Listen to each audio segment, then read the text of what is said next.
We're playing this slide so everyone can see the screen. Hey, Paige. First page. Hey, Paige.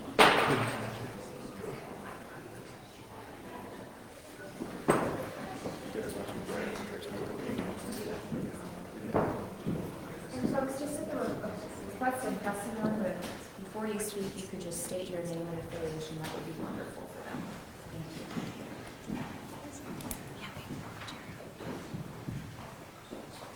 You brought your own media with you.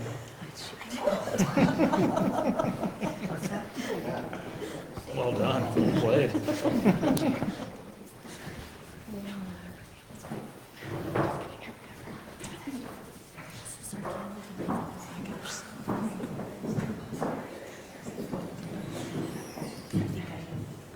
Embarrassed her.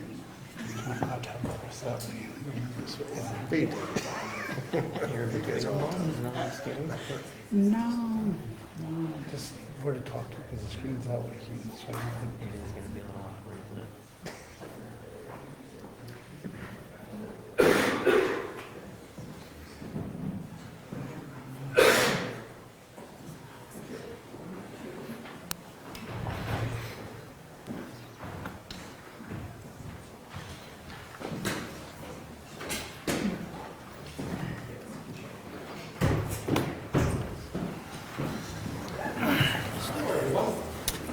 Good afternoon. Hey, Sonia. Please have a seat. Thank you all for joining us today. I've been looking forward to this. I was going to make some opening remarks, and I look forward to getting the benefit of all of your input around the table. And start with that. Okay, thanks, Sonia. So welcome to the 2022 Governor's Fire Briefing. I want to thank everybody for being here and your staff, and looking forward to getting the benefit of your input. Over the last 16 months, I've enjoyed getting to know many of you and working side by side as we fight fire here in the state. And it's critically important as we work to protect homes, communities, our natural resources. And I just want to start by saying we have an exceptionally qualified and well-seasoned team. Just the fire management professionals are just the best, and they serve the people of Montana extremely well. Montanans can have confidence in this team's ability to respond to whatever challenges this wildfire season is going to bring us. So I want to start by saying thank you to each and every one of you for the work over this last year with particularly difficult conditions. As all of us here know, no part of Montana's response to wildfire would be possible without the brave men and women that serve on the front lines in wildfire firefighting. They endure long hours, sleepless nights, searing temperatures, rugged terrain, and time away from their families. In the face of these challenges, they prove time and time again to be the most skilled and mission-capable firefighting workforce in the region. I'm very proud of the work that they do. Every decision our fire managers make about how to engage a fire is based first on the health and safety of our firefighters and the public. If you're fighting fire in Montana, thank you for the work that you do, the risk you take every time you suit up and head out to take on a fire. So thank you to all of our firefighters. In Montana, we're always looking for ways to improve and prepare our firefighting resources.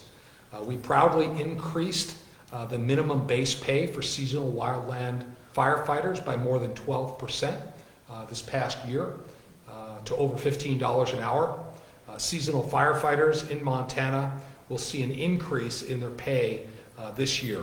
This was a needed raise. It also marks the first major pay adjustment of this kind for seasonal firefighters in Montana.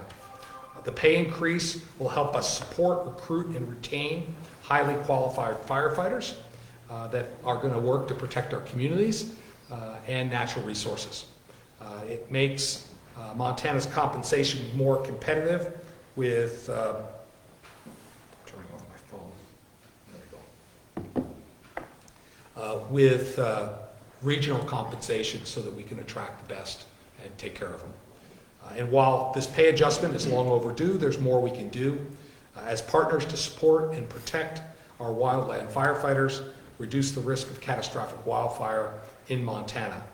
To reduce the risk of these catastrophic fires, we must actively manage our forests and implement effective land management strategies. Last year, I directed the Montana Department of Natural Resources and Conservation to double the number of treated forested acres under management to improve forest health. Sonia, thank you for your leadership on that, and also to reduce the risk of wildland fire. We did that. I'm proud of the team stepping up. We more than doubled the number of acres under active management to over 25,000 acres last year alone, but we still have a lot of work to do. Forests that are actively managed are safer for firefighters and can help prevent catastrophic loss from wildfire. I'm calling on all of us around this table, all of our partners, to join and to work urgently together so that we can manage more private, state, tribal, and federal lands so we have healthier forests and less wildfire risk. We're proud that Montana is leading the way in landscape scale, long-term forest management contracts and strategies. We need to use all the tools we have. Tools like the Good Neighbor Authority, which we've been leveraging more and more, shared stewardship agreements, and the Montana Forest Action Plan to reduce wildfire risk, improve forest health, and provide predictability and certainty for the wood products industry.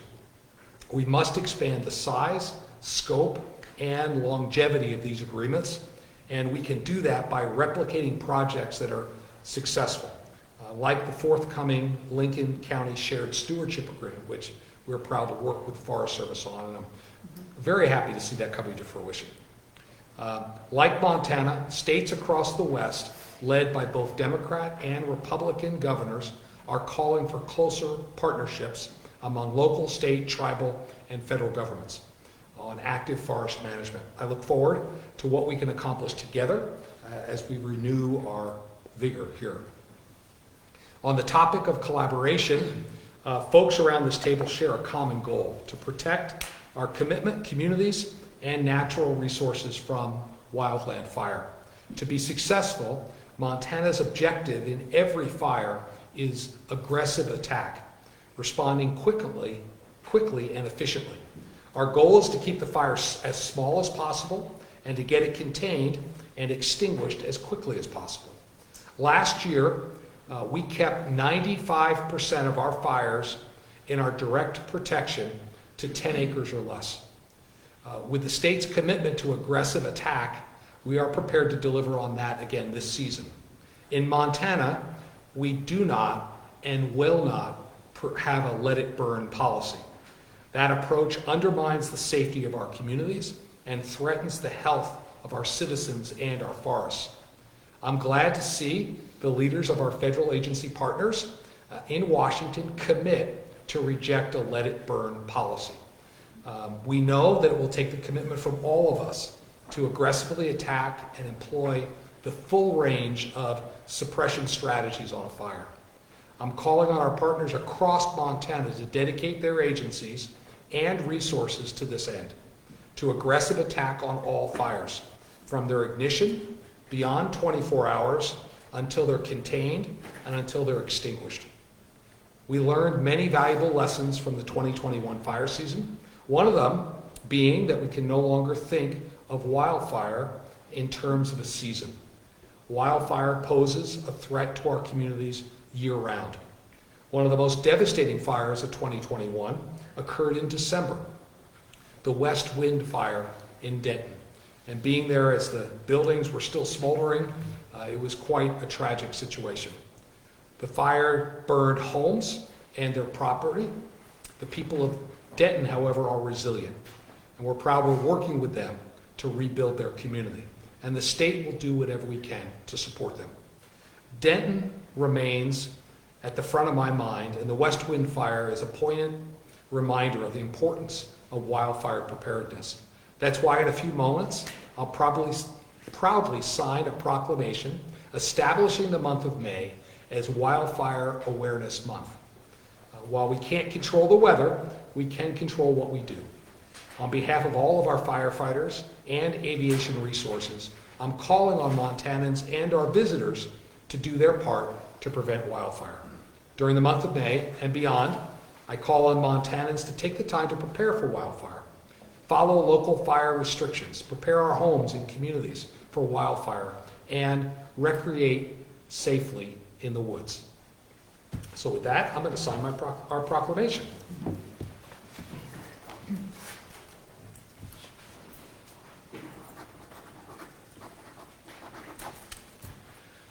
So we'll publish this, and hopefully this increases awareness, and we'll get this out. So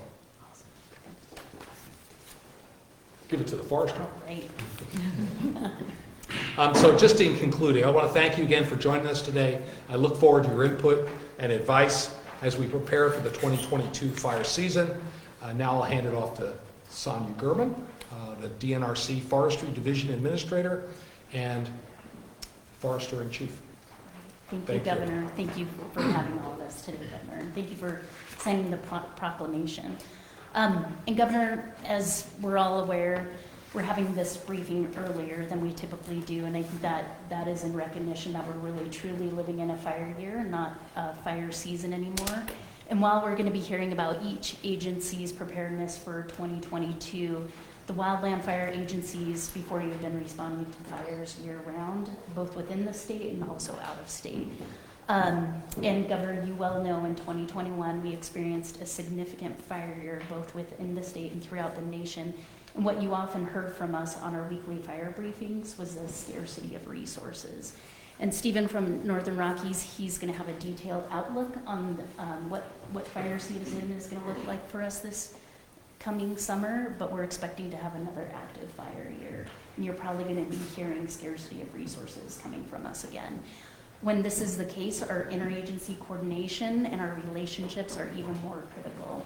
Our collective wildland firefighting community will be faced with challenging decisions to prioritize resources that will have the greatest impact on protecting the highest values at risk. And when activity is very high, we also rely on resources to come out of state, into the GAC, into the state.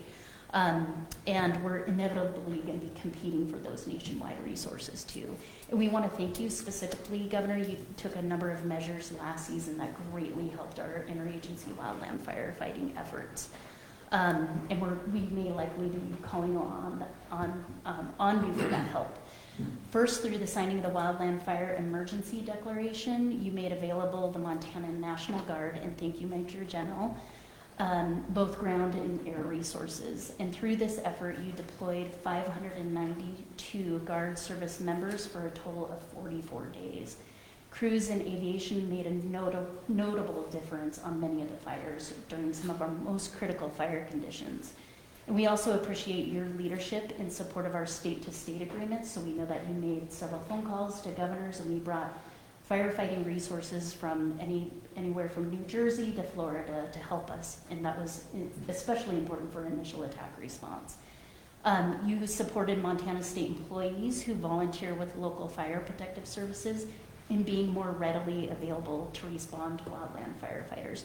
And you know this, Governor, most fires in the state of Montana are responded to by local fire protective services, and we're indebted to our partners at the end of the table here and who they represent for that incredible wildfire response. And you mentioned firefighter pay, Governor, thank you. That made all the difference within our agency. That was a major morale boost, and it is helping us to recruit wildland firefighters this year. And everyone is struggling to fill the firefighting positions, but this is hopefully going to give us the best shot at hiring some of these individuals. And Governor, you emphasized the need for increasing our mitigation and community preparedness efforts, and we're proud to be before you today to say that amongst the partners here at the table, we've never been as coordinated as we are now, and we have many partners who are not at the table who are committed to that cause as well. And lastly, on behalf of DNRC, I'd like to extend my appreciation to everybody who traveled here today. It's wonderful to see you throughout the season, but it is also great to see you here today. And with that, Governor, before we hear from the partners, I was going to turn it to Major General Ronick right now for his opening remarks. If I could, General. Thank you, Governor Sonia, for being here, and just good to be partnered with us as a resource to you with our servicemen and women. So, big deployment year for us overseas, but still, I think we have plenty of people that are Red Card trained and equipment that you've used in the past. So, overall, we'll kind of go through the brief. I'll fill in for that one, but again, as a resource that you need, we're always ready, always there for you. Thanks. Great, Governor. So we're going to go to Steve Ippoliti from Northern Rockies. Good afternoon, Governor. Stephen Ippoliti with Northern Rockies, and I'm with U.S. Fish and Wildlife Meteorologist Services. And I'll be going over the outlook for the we'll say fire season, but what it looks like for the next several months at least, the summer season. I do have a briefing up here, so I'll kind of go back and forth. Let me go to the page. What we start with when we do this, we need to know first where we are, where we're starting from, what's been happening. We had last year, as you know, things shut down rain-wise. It was a real dry year, really hot. That affects things, and you have to catch up. So, how things happen and what's been going on. We've had a fairly cool year. I'll go over that more, and it's been fairly wet in some areas. So all that is taken into account, and go ahead. And we look at this, and this is actually, I updated this morning, so it's as up to date as I can get. We look at Montana on there, and if you see the brownish colors, there's not much on there. That means we're catching up. The last 30 days is up in the top left. Bottom right is the last 90 days. So it has been a bit drier towards... So brown is bad. Brown is bad, green is good, white is normal. Okay.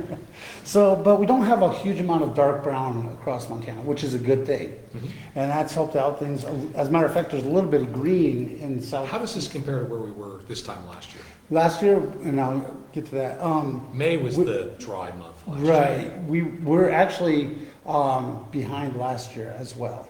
I took a look on one of the next slides is, let me see, anomalies, but May last year, the snowpack was about 10 or 20% less than what it is now. So we're already on a better start than where we are. But part of that is the drought came in and really knocked things down. We are recovering, but it takes a lot to recover from a significant deficit. What's helped, like I said, the snowpack is ahead. The main thing is two things. Is the mean temperature. As you can see, the blue is good. It means colder than normal. So we've been cooler for the last 30 days and 90 days across the area, and that's helped preserve some of that snowpack that we've had and that the mountains depend on. These colors are relative to average. Average, correct. So this is the anomaly, as you can see. The top is the mean temperature, the bottom is the anomaly. So the difference, departure Yep. from normal. So when you're looking at winter and you're considering fire, not everyone likes cold weather, but when you need to keep your snow around, you want it colder than normal because it doesn't melt away. So we've had that. Go ahead to the next slide. So we've been colder and near normal precipitation, and this is a snowpack or the snow water equivalent compared to median, where we stand right now. And as you can see, you go to the north, we're over 100% of median, of normal right now.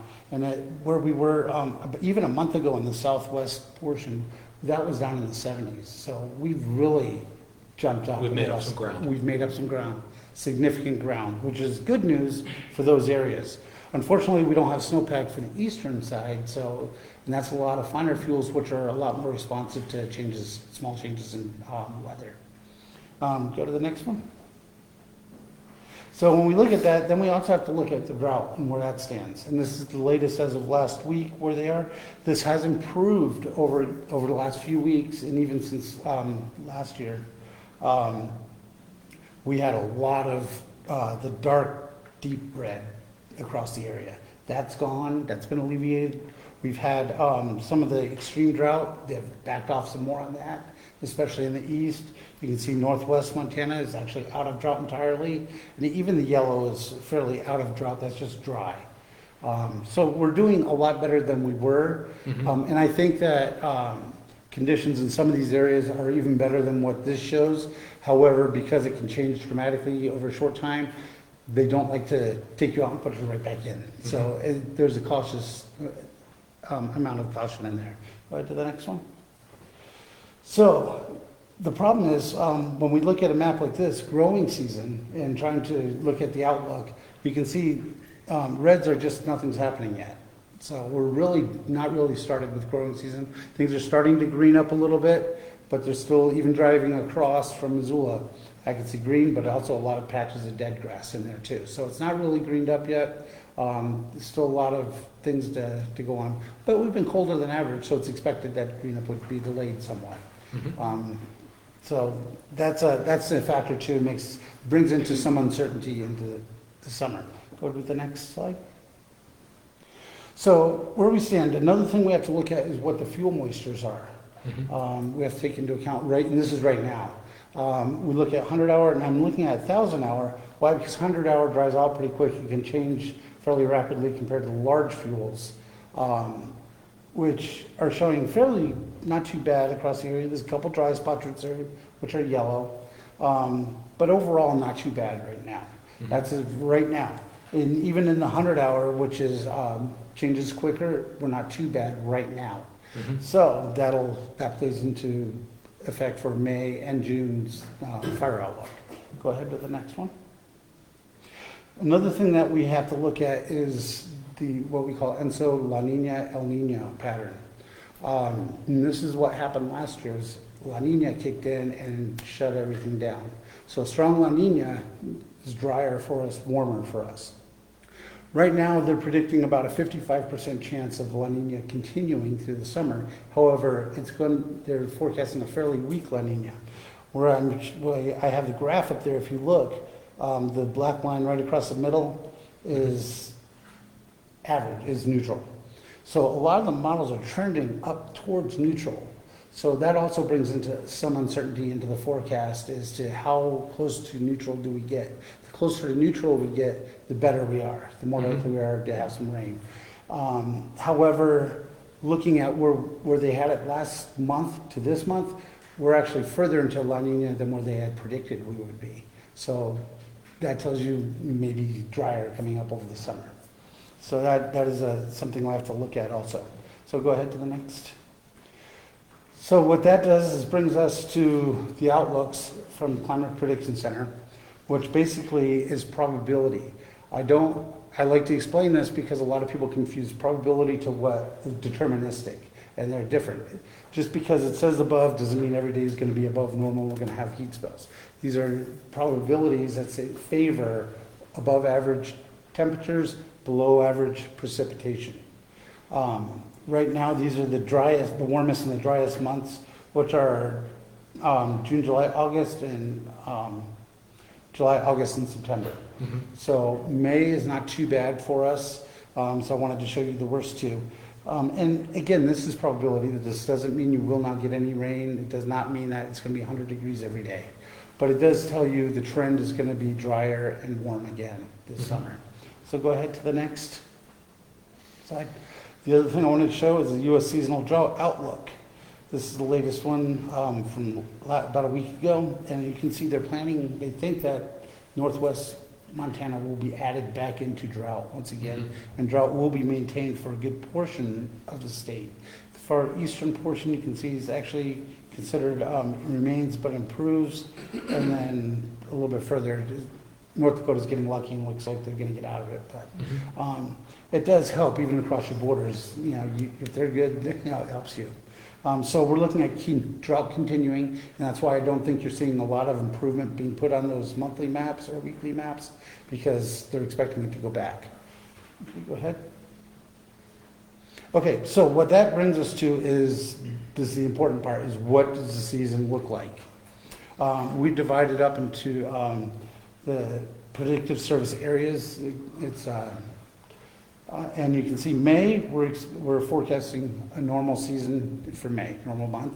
And looking at the next 2 weeks, we continually have low pressures troughs moving in, bringing rain for the next 2 weeks on and off for different areas. So it doesn't look like we're gonna dry out for the next couple weeks at least. So that gives me fairly good confidence for May. June, we start warming up according to the outlooks from the Climate Prediction Center. Fine fuels respond faster, and they're closer to where they put the higher probabilities of below normal precipitation, above normal temperatures are in the south first. So the southern areas look like they could be dry out and start up faster, especially with that more grassland. And then as we get into July and August, basically it spreads to everywhere that's east of the divide. With the good snowpack, right now it looks like it could be a fairly normal season. However, that will greatly depend on how long that snowpack is able to persist and how long the rains continue. If we keep it, further into May, closer to June, this will probably be close to what it is like. It's not saying there's no fire in the Rockies itself, but the chances are normal. But you get east of that and drought continues. You shut off the rain, get it warm, grasses change and cure, and are available fuels to burn. So it doesn't take much. That's could be human caused or naturally caused lightning. So that's what we're looking at this year. This coincides and go to the next page. There's a national outlook, and if you can, I'm sorry, the map's a little small there, but if you look at the top map, looks nothing's near Montana, everything's pretty white around us. So we coincide. We start up in Wyoming, shows up a little bit for June, same area. Then we get to July and August, and you can see basically the same area. It's east of the Rockies is dry, warm, and looks like it could be above average. The other thing to note is the West Coast down towards California also is expecting a significant season. And why I mention that is smoke. And that's, I know, a big concern as you get to... And competition for resources. And competition for resources. Yeah, a lot of competition. If the plains are like that, there's going to be a lot of competition at this time. And California, when it goes, as we know, they suck up a lot of resources. So what we're looking at is another above average year, especially east of the Rockies.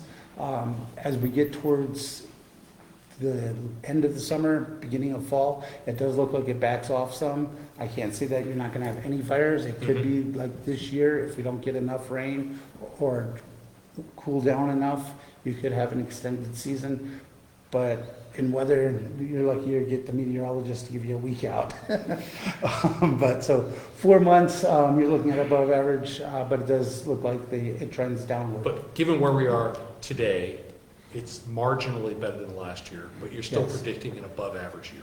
Yes, but instead of including the Rockies and northwest Montana, it looks like most of it's going to be in the grasslands. Okay. So that's right now is the best guess.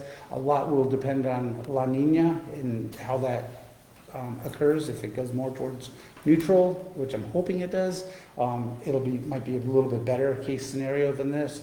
If it trends more towards a stronger La Nina, worst case scenario. And a wet May will help us. Wet May will help. And being above normal with the snowpacks and snow water equivalents.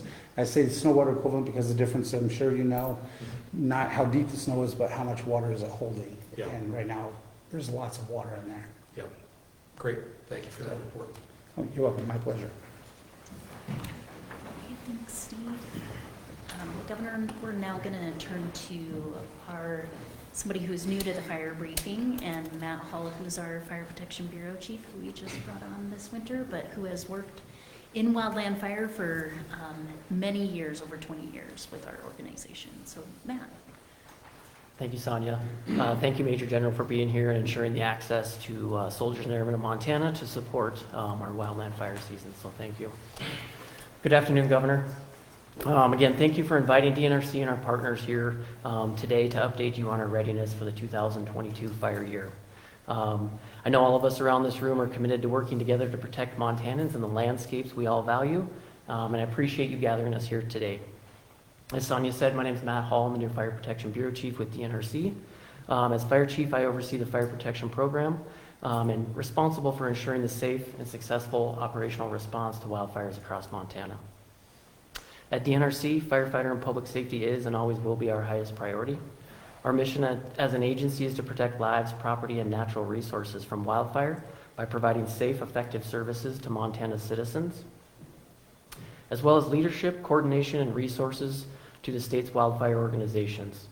We have developed and partnered with local and federal agencies to provide an extremely effective and capable firefighting force to accomplish that mission. As always, our aim during the fire year is to keep fires small and short in duration.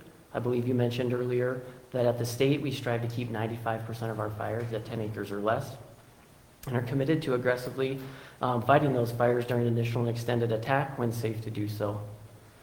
I'd like to take this moment to extend our gratitude to all firefighters who routinely answer that call year-round. We're grateful every day for the work that they do, and their dedication and commitment to our communities is truly remarkable. We're in the process right now of hiring and training our DNRC seasonal workforce, and we expect to be fully staffed by the second week of June. Governor, we're also, again, very thankful we were able to offer a pay increase, thanks to your leadership and efforts to raise that seasonal wildland firefighter pay in the DNRC. So thank you. We look forward to continuing this work with you as it's more important than ever that we modernize our firefighting workforce in the DNRC to effectively address the challenges we face in these fire years.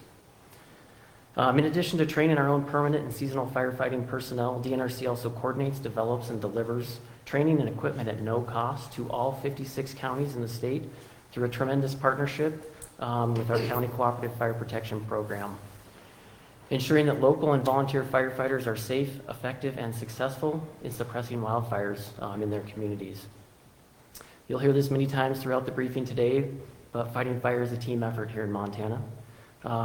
As we head into what is likely another challenging fire year, it's more important than ever that we rely on the strength and those partnerships. And I'm confident that together with all our partners in this room, we will effectively suppress wildfires across Montana. Speaking for DNRC, I can say that we are ready, willing, and able to protect the 5.2 million acres we have direct protection responsibilities for, as well as the 55 million acres of private land in the County Co-op program. We'll also be ready when we're called upon by our agencies to support them as well in the state. In 2022, our operational resources will staff 6 interagency dispatch centers, 50 engines, and 4 helicopters throughout the state in support of that mission. Our 4 MT-205 Bell UH-1 helicopters will be stationed at Kalispell, Missoula, Helena, and Billings, and our firefighters will be trained to national standards in order to support other states when that request comes. Additionally, the DNRC County Assist Team, or CAT, is ready to deploy. The CAT is an all-hazard incident management team formed to help rural and local volunteer fire departments when a fire exceeds their local capabilities.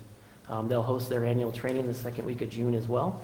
This is a field training exercise where we conduct basic skill level events and live fire training for brand new firefighters who are from communities all around Montana, as well as building additional skills for those firefighters who move into the higher level fire management positions. This past year, the CAT mobilized on 9 incidents for more than 40 days over the course of 7 months. As you mentioned, we all know Montana's wildland fire years are becoming longer and more intense. We have already, and we have to be ready to make that response year-round. This was evidenced last year when we spent 50 days at preparedness levels 4 and 5, which are our highest preparedness level, and a record number of days with 24-hour staffing at our dispatch centers. One of the destructive fires you mentioned, the West Wind Fire in December, and really our state disaster declaration didn't end until the very last day of December this past year. Though we are thankful for the recent moisture, we still have some long-standing underlying drought conditions that we're going to be faced with this year, as we just heard from Steve. Knowing that we're preparing for this fire year to be just as challenging as the last, it's imperative that apart from firefighting, we, DNRC, our partners in Montana, focus on reducing wildfire risk to our communities before the fire starts. There are 3 areas that we need to focus on. We must take more steps to institute active forest management throughout Montana's forests. We must prepare communities to be fire adapted, and we must work to prevent human-caused fires in Montana. When it comes to active forest management, from a fire management perspective, it's a critical tool that helps reduce the severity of fires, creates conditions that are safe for firefighters to respond in, and gives us a better chance at keeping fires small. I'd like to thank you again, Governor, for investing another $4.5 million in projects that embody the strategies and goals of the Montana Forest Action Plan. To reduce wildfire risk, these actions mitigate the probability and intensity of fires, reducing the overall wildfire hazard to our communities. Secondly, we need to prepare our homes, communities, and counties for wildfire.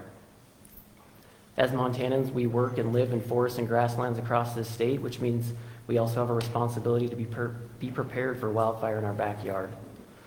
For our part as an agency, we've recently hired a new wildfire community preparedness program coordinator, focused on educating homeowners on mitigating the vulnerabilities of assets in our counties and communities and reducing the exposure and susceptibility of those assets. We've developed our communities and infrastructure across the state. As we develop our community and infrastructure across this state, we must ensure that we build those with wildfire resiliency in mind. And lastly, we need to reduce the number of human-caused fires. In Montana, 80% of our wildfires are human-caused. We're doubling down on our prevention efforts this year, as one less human-caused fire is one less fire that puts firefighters and the public at risk. Really a call to Montanans here and our visitors in the state is that we're going to need our wildland firefighters to respond to those natural ignitions, so we need them to do their part. To wrap up, I will say that our resources are ready for the 22 fire year, and we are prepared for whatever the season may throw at us. Should we need additional capacity, we have agreements in place with our partners here at the table, support from our contracted resources in Montana and additional state-to-state agreements, and the ability to order resources through the national system. I want to assure you, Governor, and the rest of Montana, DNRC is ready and willing to fight fire in Montana this year. And just wanted again to thank you for the support for the DNRC fire program and your interest in our planning and preparedness efforts this year. Governor, do you have any questions for me today? Well, just I want to welcome you to your new leadership role. I have complete confidence in you and the team. DNRC really did a remarkable job last year with an exceptionally high fire threat, keeping 95% of the fires under 10 acres. And I just appreciate the leadership in this aggressive attack on these fires to get on them quick in conjunction with our local partners and get them put out, because that's the way we save lives and property and natural resources. So thank you, Matt. We stand ready to help when it's needed. Thank you. Thank you, Governor. Thank you, Matt. Now we're going to turn to our local government partners, and we're going to start with Rich Gallagher. Governor, Rich Gallagher, representing the Montana State Fire Chiefs Association, also the fire chief in Columbus. Thanks for allowing us the opportunity to be here. So on behalf of roughly the 400 plus fire departments across the state of Montana, which makes up approximately 10,000 firefighters from the local government side of things, I'm here on their behalf. Just to give you a little bit of a breakdown, we have roughly 750 career firefighters throughout local government. And then the balance of those firefighters were a combination of volunteer or paid. 83% of the departments across our state are completely volunteer. There's roughly 12% that are a combination of paid and career. And then the fully career organizations make up roughly about 5% of fire protection across the state. Interestingly enough, though, those career departments protect about half of our population in the state of Montana, and then the combination and volunteers protect roughly the other half of the population, but by far the greatest land area are under the protection of typically volunteer and combination office or departments. And I'll be blunt, the fire service in Montana, much like the rest of the country, is seeing some struggles with volunteer recruitment, staffing issues. The pandemic didn't help us out. And then, of course, with the cost of increased living, getting volunteers to move into some of our rural areas is quite a struggle. And of course, when we see things such as things that are out of our control, such as fuel prices, those are really huge concerns of ours. For many of our organizations are very small. don't have much for budgets to begin with, and then when you start looking at that increased cost for fuel, it'll be a concern, especially as the duration of the season rolls out, as to how they're going to have a continuity of operation through those kind of things. Rest assured has been communicated. We continue at the local level to work with both our state and federal partners. We sit with them on the chair of the Northern Rockies Coordinating Group. And in that group, then we also get an opportunity to help pre-plan for what the season might look like as it comes up, and help to allocate resources as the wildland fire season progresses.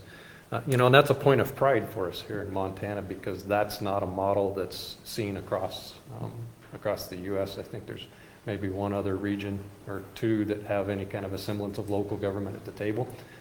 So we're pretty proud of that in the Northern Rockies, that's shared. And as I've said always before, that most families are dysfunctional in nature, and we can be that way. But that Northern Rockies Coordination Group gives us the foundation to be able to hash out some of those differences and figure out plans how we're going to mitigate them, so it's done at a higher level before it ever gets to the ground, so that when it comes down to the ground, we're at a unified operations and with a mission in mind. I'll stress our partnership with DNRC. It has been fantastic throughout the years, and it continues to be that way. About 15 years ago, those relationships weren't as good as they are now, and through the State Fire Chiefs Association, in partnership with the county fire wardens, we formed up a statewide wildfire committee that focuses on those local and state issues. And before, we used to have some pretty long, drawn-out meetings. Now they're still monthly, but most of the time they're pretty quick because we don't have many issues. And that's a huge thing that we're proud of. We want to continue to commit to our relationship, knowing that success for one of us means that we all have to be successful, and that's beyond DNRC and even to our federal partners, that for all of us, we've got to be successful, and to do that, we've got to work together. And with that, local government is truly treated as a partner, not just an outlier that's there, but by all of our partners, both federal and state. And, again, I'll toot our own horn a little bit. Local government's the one that's there 12 months out of the year, 24 hours a day, regardless. Many of our partners use seasonal folks. You've got a fire department somewhere that can provide initial attack, that can provide resources for extended attack, and even on many of our management teams across the Northern Rockies, you have local government partners that are in some of those key positions in management teams. So that's a pretty neat deal. I will go off script a little bit and talk about quickly that, what's been brought up here is we've transitioned to the fire year, and you brought up Denton, and I think that's a key thing to think about, that last year we actually evacuated and threatened more communities in our prairie country and grasslands than we did sometimes in our timbered country. And so our focus on wildland-urban interface and some of that education, I think, needs to expand to include all of our communities across Montana, because we can look at Boulder, Colorado, and the tragedies that happen down there, as well as stuff that's going on in Kansas and Nebraska right now, as well as to see that it doesn't have to be homes and trees that are the only things that we're concerned about. So just a little shift on focus from where we typically go there. And lastly, I personally want to recognize you for your efforts with the during last season with the volunteer firefighter emergency leave for state employers. That's huge. And coming from the state level, to be able to encourage their employees to leave to help respond to these incidents, who knows what it will help do for our partners in other industries, that maybe if they can afford to let their employees go, they can encourage it as well. So that was a really neat thing to see, and we thank you for that. And I'm available for any questions later. Yeah, so first I just want to thank you for your work. It's often the local fire department or county resources that are the first ones on the scene, and it's that initial response that makes such a big difference in whether we lose property or lives. So thank you for that. Working together, we've had a good working relationship. I just want to clarify one thing. We talked about aggressive attack on fires. Is it your policy and that of your association members to be aggressive in your attack on fires? Yeah, most of our systems aren't built real deep. So our idea is to get them out of our way and out of our hair as quick as we can. So, when Of you. course, safety first. Right, but absolutely. Within the parameters of safety, Right. you're going to attack these When you think of fires. the majority of those first responders are all volunteer, they've got another job, a life to get back to and everything, so it's not their focus to want to be there for days on end kind of stuff. So it's absolutely their mentality and process to get it taken care of as quick as possible. Yeah, thank you. That's consistent with the strategy of the state's.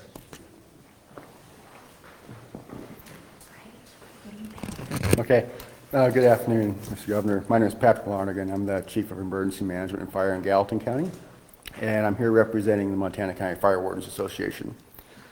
Rich did a really good job capturing a lot of the common issues down at the local government level. On behalf of the 56 county fire wardens in Montana, we'd like to emphasize two areas I think are super key to our future and our ongoing success in working with the state and our federal partners. The first one is that Montana is in a great position on interagency coordination with local government being represented on the Northern Rockies Coordinating Group. Counties and local fire agencies, such as what Rich represents, have the largest amount of initial attack area in Montana, by a factor of over 30 million acres. And not all geographic areas represent that level of engagement and suppression that takes place at the local government level. So I think it's great that here in the Northern Rockies, we are able to engage in that interagency coordination, both pre-season and when incidents are taking place. Secondly, the DNRC is doing a great job working with local government collaboratively on several areas that are force multipliers, one of which being the Cooperative Fire Protection Capacity Grant, which is helping add wildfire leadership capacity at the local level in counties this summer throughout Montana. And that's a new program, but I think it's a great program, and I'm excited for the first year, and hopefully it'll be a future program that builds that capacity in those counties in the future. Really the future of effective initial attack on both state and private lands and our neighboring federal jurisdictions is being improved greatly through the modernization of the County Cooperative Fire Protection Program, both with this grant and the whole future of what that program's bringing that the DNRC has been working on. And the fact that it's all based on collaborative efforts between the counties and the fire protection agencies from those counties in the state is not something that exists in all states. So Montana is unique in that, and it's good. So to kind of wrap that up, I think through our local government representation on Northern Rockies and these collaborative programs with our federal partners and the state, that Montana is well situated to respond and maximize our available wildfire resources, not only in 2022, but in the years to come. And with that, I'll stop unless you have any questions. Yeah, Pat, just one question. First, I want to say thank you for protecting Gallatin County and through your representation here. Absolutely. Thank you. And your work in leadership of all the counties and representing here. Again, you're often the first ones on the scene before the state can dispatch. Are you aligned with the state in this aggressive attack on all fires? And are you in a position to pursue that across the state? Yeah, just like Rich said, local government's everywhere, but it's not necessarily deep everywhere. And so our goal is, in most jurisdictions, if not all, but I believe it probably is all local government, to suppress all fires on initial attack whenever possible. Well, stay safe out there. Thank you. Go to Leanne. Yes, thank you, and good afternoon, Governor. It's great to see you again. Leanne Martin with the Forest Service. Great to see all our partners around the table and around the room as well.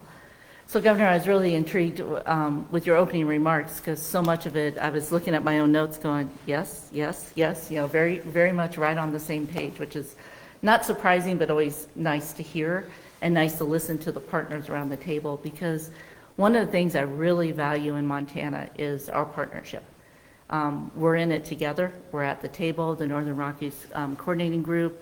the agency administrators, we're really in it as a team, and we couldn't do it without your leadership in the state, so thank you for that. And you also mentioned, it starts upstream, right, with our fuels reduction work, and really doing the work on the ground. So as you've heard, Governor, and you're aware of, is the Secretary of Vilsack just announced, and the Chief of the Forest Service, the 10-year wildfire strategy. And a lot of that hits Montana right at home. Lincoln County, I'm like you, I'm very excited with the agreement that we're putting in place up there. We also have many Joint Chiefs projects across the state of Montana with your Department of Natural Resources as well as NRCS, all of it doing fuels reduction work on the ground. And so I think that's the real upstream work for us to focus on, as well as prevention. Matt mentioned in Montana about 80% of the fires are human caused. Across the nation, it's about 89%. So really with that prevention and getting the message out, and you did a phenomenal job last year, Governor, really appreciate that. Driving down the freeways with the Department of Transportation and the billboards and the different messages, I think went a long ways in Montana. So again, thank you for that, and I look forward to working in partnership on the prevention side. And then when fires do occur, of course, our first priority is the health and safety of the public we serve and our responders, and working in team. And going into 22, we're prepared to be there in team again from that standpoint. And anticipating your question on initial attack, right? When we have unwanted wildfires, we are going to have rapid initial attack to suppress those fires using every tool we have in our toolbox to do that, making the really tough decisions sometimes on prioritization based on resource availability, weather, terrain, and all of that. But definitely for unwanted wildfires, you bet, we're going to be right there trying to do our best to keep them small and not let them grow on that part of it. We have a lot of resources we'll be helping with again this year, our aerial, our helicopters, smoke jumpers. We got a lot of our rookie classes going through now across the state. We have a lot of engines and hand crews. Similar to others, we're having some challenges with the hiring, but we're working through those challenges. So we'll be right at the table with everybody here going into the wildfire season, helping and making the decisions that need to be made for the resources in all of Montanans. And with that, I'll just pause and see if you have other questions for me. I know you're hearing a lot of the same message, which is encouraging. Well, thank you for your commitment on aggressive attack. I think it's extremely important. I was really encouraged by the Forest Service Chief's message out saying we're unequivocally, we're not going to have a let it burn policy, which was encouraging because it's consistent with the strategy of the state. And I really think this work in Lincoln County is a model for projects we can do elsewhere. I'd like to see more landscape-sized projects that are longer in term so that the private sector can make the capital investments to make sure we have the infrastructure in place to be good stewards of the forest. So thank you for being here, and we'll keep open channels of communication. Absolutely. And again, thank you for your commitment on aggressive attack. Governor, now I'm going to go to Teresa with Bureau of Land Management. Governor, thank you so much for the opportunity to be here today. Teresa Hanley, I'm the Acting State Director for the Bureau of Land Management in Montana and the Dakotas. I want to let you know that Bureau of Land Management is well prepared to respond to wildfire this year. And as continuing with the theme that you've heard, we will continue to work in partnership and support our local, our state, and our federal partners in this team effort. The Montana Dakotas Fire Program, we focus our efforts to provide for safe and effective wildfire response, support for fire-adapted communities, and working to create and maintain resilient landscapes, the three tenets of the cohesive strategy. We will continue our support with our partners to meet our resource and fuels reduction objectives, and that's across all administrative and jurisdictional boundaries. And the cross-boundary work that we do is incredibly important and a significant part of what we do to accomplish our goals. We've already conducted several prescribed burns and completed several fuels projects already this year. And we have an aggressive plan to treat over 46,000 acres this year funding and weather permitting. And Governor, about 75% of our fuels projects are in the wildland urban interface. Our work recently has included 4 Good Neighbor Authority projects, which we're very excited about that and expanding that as well. As has been said and seen in recent years, we no longer really have a clearly defined fire summer season, and we have updated our staffing model in response to that. We've converted some of our seasonal firefighter workforce to work year-round. This year, we'll staff 18 wildland fire engines, 2 light helicopters, and 1 Type 2 initial attack veteran hand crew. We'll have over 200 firefighters and additional support personnel ready to respond. We will again operate a large air tanker base in Billings and air tanker bases in Miles City and Lewistown that support the single engine air tankers, 4 of which we host during the summer. Also, BLM runs the Billings Fire Cache, which is one of just 15 of that size fire cache in the country, and it can support up to 2 large incidents at any given time. So our cooperative partnerships between BLM and local fire departments are absolutely crucial to our collective success in responding to particularly to rural wildfire, and as you know, that impacts grazing, it impacts recreation, wildlife, and other values that are so important to the economy and livelihoods in Montana, and that across state, federal, and private lands. Our BLM's Rural Fire Readiness Program is dedicated to enhancing the firefighting capabilities with our wildland partners. We expect with our partners to train 1,000 local firefighters this year. And this program has also allowed us to donate equipment, former BLM engines, and we hope to, again, plan to do more of that in the future.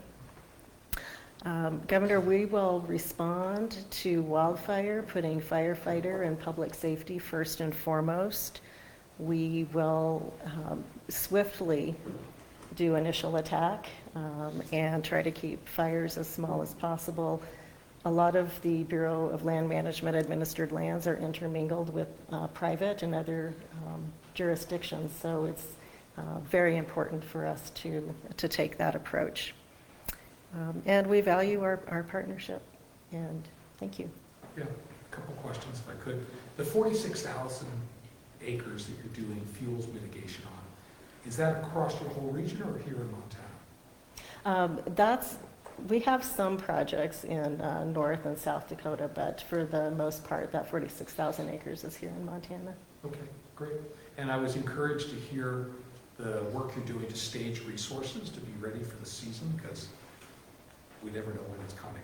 True. And thank you for your commitment to aggressive attack within the parameters of firefighter safety and weather conditions and everything else. We appreciate your collaboration to make sure we get after these and get them put out. Thank you, Governor. All right, Governor, we'll go to Jim, Fish and Wildlife Service. Good afternoon, Governor. Jim Forsyth, Fire Management Officer, U.S. Fish and Wildlife Service here in Montana. So I oversee all Fish and Wildlife Service lands in the state of Montana, and that's where my boundaries are. So all here at home with you. It's no surprise that we're the small players at this table. With the majority of our lands are east of the Continental Divide. So Steve's briefing there doesn't give me warm and fuzzy feelings for us for this summer.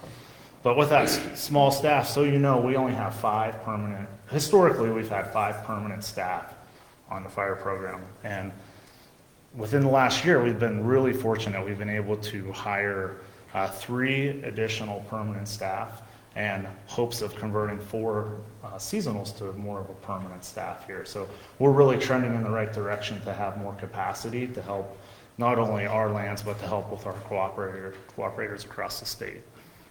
So this year, we've really made a huge commitment to increasing our fuels workload. We've treated over 10,000 acres just in 2022, which is pretty significant with that small staff that I discussed.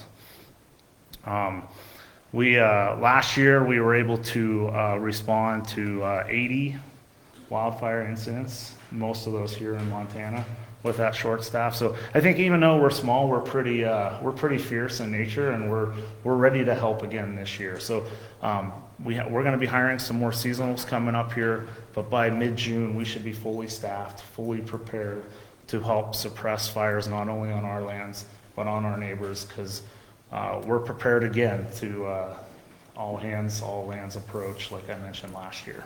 That's great. And so if a fire breaks out on U.S. Wildlife Service land, you're the coordinating agency for fighting those fires, is that correct? So in the state of Montana, it's quite interesting. We have an offset agreement with the DNRC to where the DNRC has direct protection for most of our lands on western Montana. In return, we have the protection on state in holdings within the CMR Wildlife Refuge in eastern Montana. So actually all of our resources are on the east side because of that. Okay, yeah, great. And you mentioned this in your comments, but do we have your commitment to aggressive attack on fires that start? Yeah, to me, it's a standard firefighting order. Standard firefighting order number 10 is fight fire aggressively, having provided for safety first. And so, yes, that is an order for all of us. Thank you. Great. Thank you for your help with all the fires that we helped us with last year. Thanks. Hey, Governor, we'll go to Bryce with Bureau of Indian Affairs. Bryce Rogers, the Bureau of Indian Affairs out of Billings, Regional Fire Management Officer. I provide oversight for 6 of the 7 reservations in Montana, 1 in Wyoming. So tomorrow we start our readiness reviews throughout the state. So hopefully we'll get that done, knocked out by next month, and then we'll have 2 helicopters available, 1 in Billings starting the end of this month, and an exclusive use helicopter in Crow mid-June. So we'll be able to provide assistance with those assets. And we're sitting at 59% vacancies, so we're struggling. We continue to rely on our local governments, a lot of our folks that we share value with our partners, federal partners, and so I think we're just here, just providing aggressive firefighting efforts, and that's just we're limited in size, so we knock them out as much as we can. Well, your collaboration is appreciated, and I appreciate your commitment to aggressive attack. The 59% vacancies, do you think you'll end up filling those with seasonal firefighters, or what? So what we're finding out is that we don't have a lot of firefighters out there, and we're starting to see that with our partners, but this year there's quite a few that are signing up. That's a good sign. It might take some years to get those guys moved up, so. Yeah. Thank you for being at the table. Thanks for inviting me. All right, Governor, we'll go now to Department of Environmental Quality, and I see a director behind me, but I see Bo Wilkins over there, right? I'll stand up so people can hear me a bit better. Governor, thank you for the opportunity to be here today and to have a voice in this conversation. My name is Bo Wilkins. I'm the Department of Environmental Quality, and I'm the Air Quality Bureau Chief. Air quality is definitely a secondary impact, especially in the context of the conversation in this room, but it's one that affects every Montana and is far-reaching beyond Montana's borders. So again, I think it's important that we're part of these conversations, and thank you. More research is being done every day on health studies and the impact of air quality and that it has to health and behaviors across Montana. So the need is becoming increasingly crucial, and we just want to acknowledge that at the Department of Environmental Quality. Our role at DEQ in regards to wildfires is to provide support for the agencies represented here in this room and support for all Montanans. And we do this primarily through our monitoring network. Right now, we have a network of over 20 permanent air quality monitors across the state. And a big piece of that is we also have additional monitors that can be deployed on request. So really important for everybody in this room to know that those are available. And if we get, there was a great example last year, was the Robertson Draw Fire. We got contacted by the county DES and then had the monitor up and displaying on our website in under 24 hours. Additionally, we are working towards we have a network expansion project to really address this need to combat wildfire and wildfire smoke in the state. So we have a direct grant for 6 additional monitors that we should receive funding for this summer and hopefully have them deployed in the fall. We also have additional grant requests out there to even further bolster that network. The other piece of that is kind of communication component. How do we get good information and data out to our communities so that they can make choices that are on an individual level that make sense to them and for their communities. So this is we would do this primarily through our Today's Air tool. This is the most visited website in the Montana state government. We're working right now to upgrade that to a GIS platform to provide better data, more granular data and information to our communities. In addition with that, we're trying to incorporate a smoke forecasting component. Smoke forecasting, like any forecasting meteorology, is tricky, but we are getting better at it, and this is something that's being studied more and more. And so to get a 3-day forecast out there so people can know what to expect when they visit Glacier, when they're deciding whether or not they're going to go on a big hike over the weekend. And then the last piece that we really have a component is our prescribed burning efforts. I've heard a lot today about the increased need for forest management, and really happy to report that this last year, if you've been in Helena, you probably noticed a lot of prescribed burning going on. We coordinate closely with those partners, Forest Service in particular, on doing that safely and in a way that minimizes air quality impacts. And this last year really proved us that we can do that successfully across the state. So again, thank you for the opportunity to be here, and reach out if you ever have any questions or need for resources. Thanks. Thank you both. And I think as I travel around the state, air quality is a major issue as it relates to fires because it has the potential to shut down our entire tourism season. There are health consequences and economic consequences. So I appreciate you increasing awareness here, and it kind of causes us to redouble our efforts to fight these fires so we don't shut the economy down and people suffer the medical consequences of having to breathe the smoke. So thank you. Right now, Governor will go to Disaster and Emergency Services in Delilah. Hello, sir. How are you? Good. Excellent. Just a few things. One, thank you very much for the opportunity to be here today, and thanks to DNRC.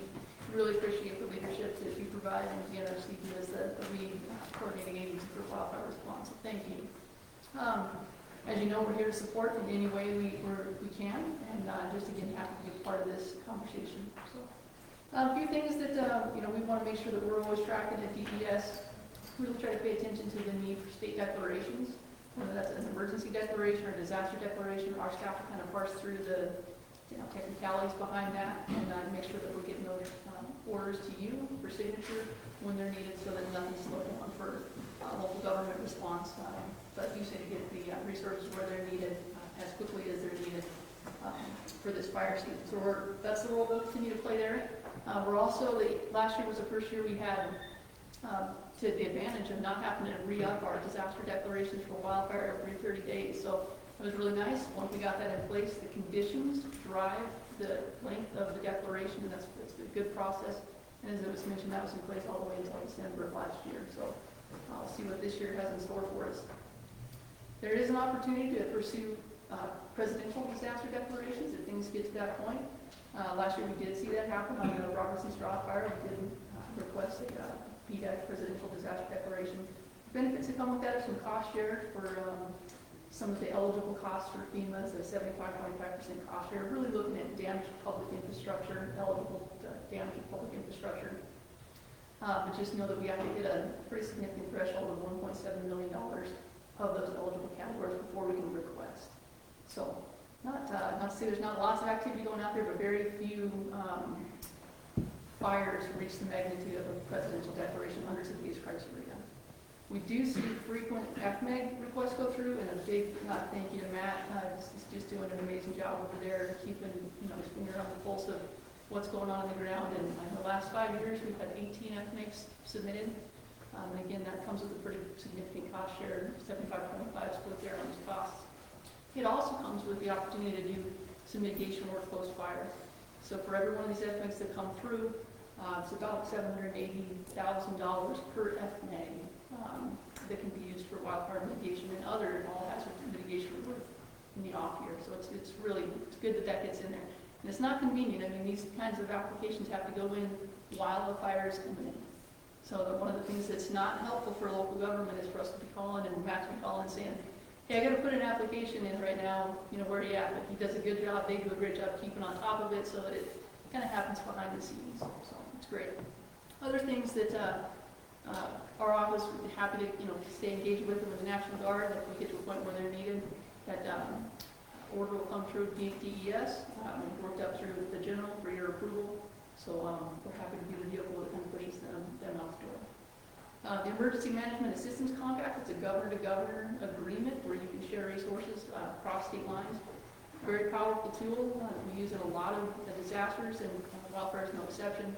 And again, partnerships seems to be the key here. So before we send resources to like in the state of California, if they're in a bad situation, we want to make sure we have a good understanding of what's going on in the state of Montana before we release those assets, while balancing the fact that we might need their help later too. So it's definitely a give and take, and a lot of conversation that has to go into releasing or requesting resources.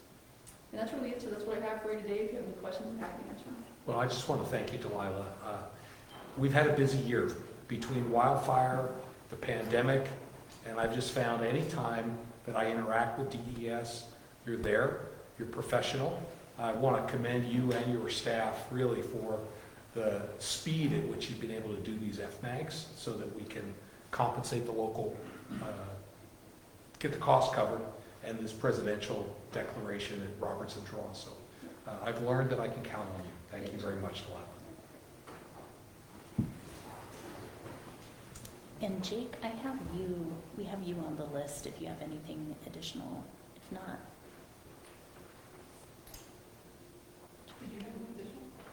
Oh, no. I was avoiding my... with that then, Major General, can we hand it to you? Thank you, Sonia, General. Just a couple things. We tend to be the last resource added. It's going to get fairly bad to ask for. So as you work your resources, commercial resources and all those type of things, once it gets to be a point, we're there for you.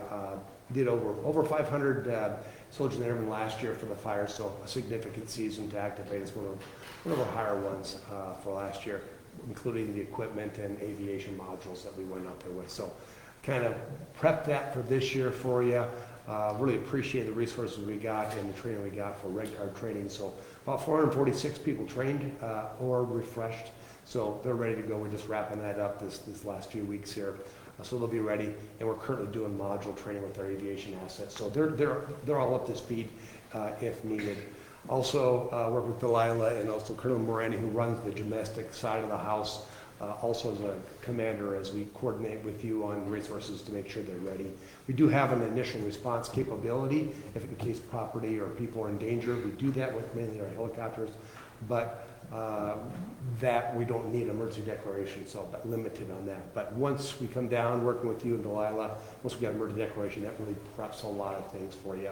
And then we have communicated to you surge capabilities and also sustain capabilities. So you can surge us to a point, but then we also have pretty good sustain capabilities too throughout the season. And then if we do need more red card training, we've had good results of getting trainers that come out of state to help us train while actively fighting fires. So we're well prepped for you, sir, and ready to support the DNRC effort too. Thank you, General. And I just want to applaud your efforts last year, this special red card training. And just to get the number, about 450 guardsmen and women now have a red card, so they can, if we need to call on them, they're there. Yeah. Terrific. Yeah. Thank you. You bet. Governor, that concludes our roundtable. Sure. I just want to thank you all for being here. This is a team effort, and you have our commitment from the state side to be transparent in our interactions and work with each one of you to make sure that we can protect our communities, our natural resources, and property. And that's really what it's all about. Since the start of this year, Montana has already had 222 fires. We burned 1,300 acres, and it's only May. So we're just getting started. It's looking like this year is going to be hot and dry again, although the weatherman gives us some room for optimism, but we'll see. We can all pray for a wet May. Rest assured, based on your input and the work at DNRC, local, municipal, and county resources, Montana is ready for fire season. So we'll prepare for the worst and pray for a good outcome. We will respond immediately to fire with one primary goal, and that is to put out the fire as safely and as quickly as possible. And I appreciate all of your commitment to embrace that strategy along with the state. Montanans rely on all of us to put out fires that threaten their homes and their communities safely and our natural resources. And we've got to be accountable to that because they're counting on us. And no matter what agency we represent, we've got to work together as a team. So I appreciate your commitment to do that. I look forward to working with all of you in this room going forward. And again, I just want to conclude by saying thank you for being here. Thank you for your willingness to collaborate on this very important issue for the entire state. Thank you very much.